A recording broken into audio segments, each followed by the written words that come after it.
तेज प्रताप यादव के घर या आरजेडी वालों के घर अगर बच्चा भी होगा तो वो उसका आरोप भाजपा पे लगा देंगे कि दरअसल ये भी भाजपा ने कराया है। वहीं भागलपुर पुल जो गिरा है उसमें पिलर नंबर 10 पर जो विभास यादव नाम का गार्ड तैनात था वो गायब बताया जा रहा है और बताया जा रहा कि सरकार और पुल बनाने वाली कंपनी ने उसकी बलि ले ली है।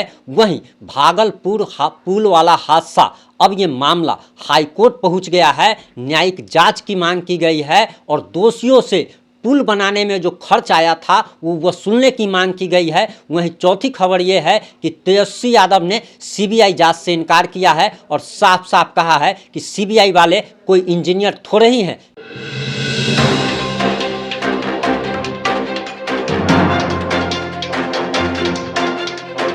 नमस्कार, मैं प्रिंस कुमार सिंह और आप देख रहे हैं पॉजिटिव इंडिया। दरअसल इस 5 से 8 मिनट की रिपोर्ट में हम आपको विस्तार से बताने जा रहे हैं कि इस मामले में नया क्या क्या डेवलपमेंट आया है। सबसे पहली जानकारी आपको देते चले कि दरअसल तेज प्रताप यादव से जब पत्रकारों ने भागलपुर पुल हादसे पर सवाल किया था तो उन्होंने कहा था कि आरजेडी और बिहार सरकार बिहार में पुल बना रही है, डेवलपमेंट कर रही है, लेकिन भाजपा वाले पुल को गिरा रहे हैं और इसका आरोप उन्होंने भाजपा पर लगा दिया था। इसका जिम्मेदार उन्होंने बीजेपी वालों को ठहरा दिया था। वहीं जब बीजेपी के सांसद जनार्दन सिंह सिग्रीवाल से पत्रकारों ने सवाल किया और तेज प्रताप यादव के आरोपों पर जवाब मांगा, तब बीजेपी के सांसद महोदय कहते हैं कि दरअसल तेज प्रताप यादव के घर में अगर कोई बच्चा भी पैदा होगा, आरजेडी वालों के घर में अगर कोई बच्चा भी अगर पैदा होगा तो वो उसका आरोप बीजेपी पर लगा देंगे। बीजेपी सांसद इतना पर ही नहीं रुकते हैं, वे आगे कहते हैं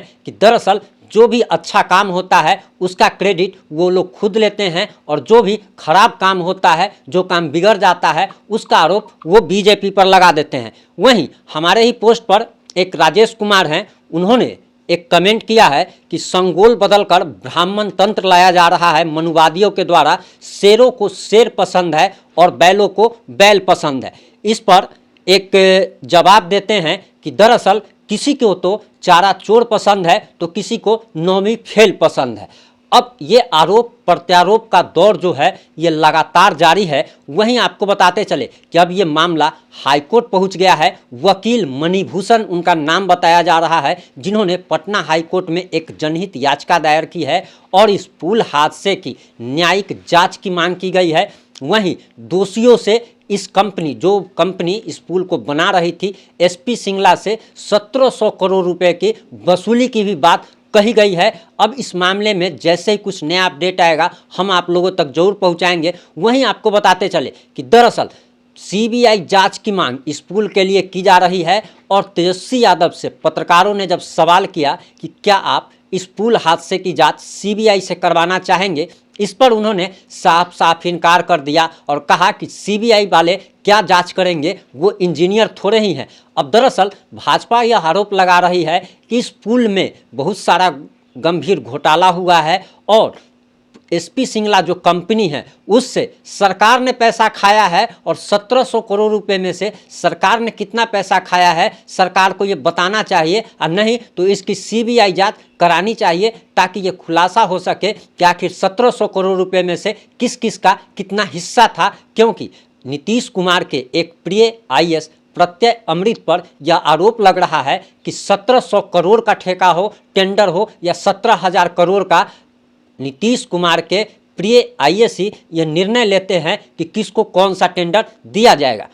वहीं आपको बताते चले कि दरअसल भागलपुर पुल हादसे में अब एक गार्ड जो उस पिलर नंबर 10 पर तैनात था, जिसका नाम विभास यादव बताया जा रहा है, वो गायब हो गया है। और वो गायब जो हुआ है और प्रत्यक्षदर्शी लोगों के अनुसार जिस समय पुल गिर रहा था उस समय सैकड़ों की संख्या में लोग उसकी वीडियो बना रहे थे और लोगों का कहना है कि दरअसल जब पुल गिर रहा था तो उन्होंने देखा कि पिलर नंबर 10 से कोई पिलर नंबर 11 की तरफ कोई परछाई भाग रही थी और अंततः वो परछाई गंगा नदी में समा जाती है। आपको बताते चले कि दरअसल जो ये सरकार माय समीकरण का दावा करती है, मुस्लिमों और यादवों के हितैषी होने का दावा करती है, उसकी पोल खुलकर सामने आ गई है। वहीं विभास यादव के परिवार वालों को सरकार द्वारा डराया जा रहा है, कंपनी द्वारा डराया जा रहा है, प्रशासन द्वारा परेशान किया जा रहा है और अब विभास यादव के परिजन धरना प्रदर्शन कर रहे हैं, धरने पे बैठ गए हैं,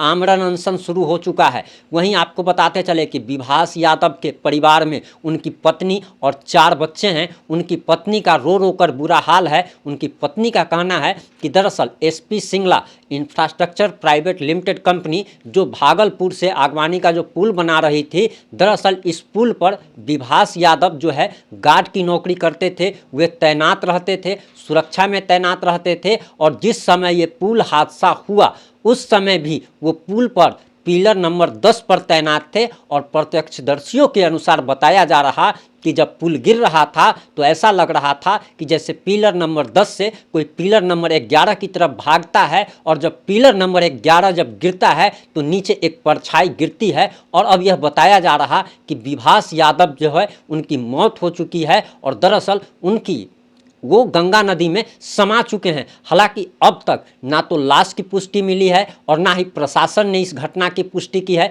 प्रशासन का कहना है कि ऐसा कुछ भी नहीं हुआ है। वहीं परिजनों का रो रो कर बुरा हाल है, उनकी पत्नी का रो रो कर बुरा हाल है और उनका कहना है कि विभास यादव भी परिवार में इकलौते कमाने वाले सदस्य थे।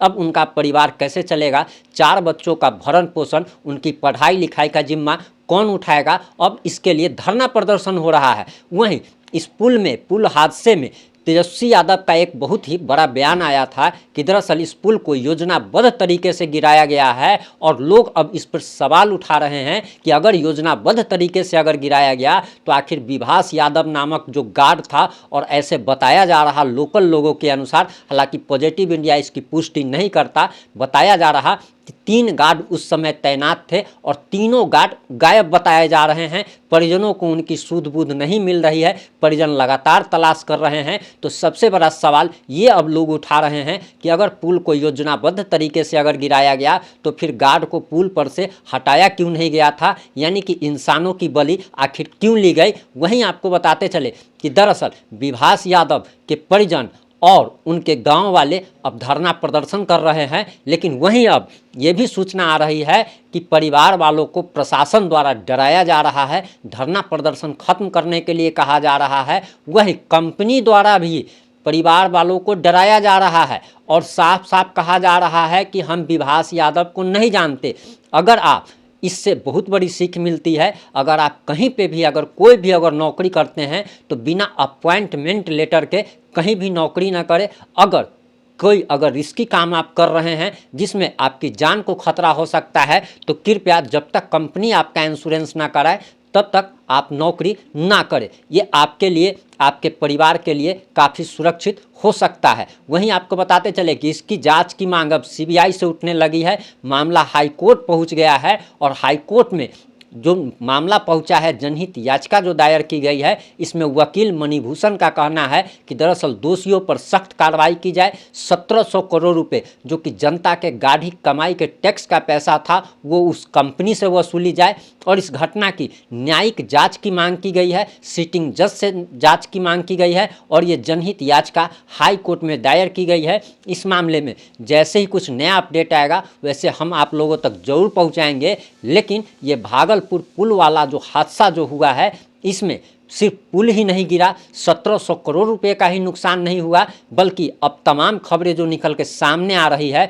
उससे लग रहा है कि इसमें कुछ लोगों की भी मौतें हुई हैं। हालांकि हम इसकी पुष्टि नहीं करते, लेकिन परिजन ऐसा ही कह रहे हैं और इस मामले में जैसे ही कुछ नया अपडेट आएगा हम आप लोगों तक जरूर पहुंचाएंगे। जुड़े रहे हमारे साथ। जय हिंद, जय भारत, जय जय बिहार।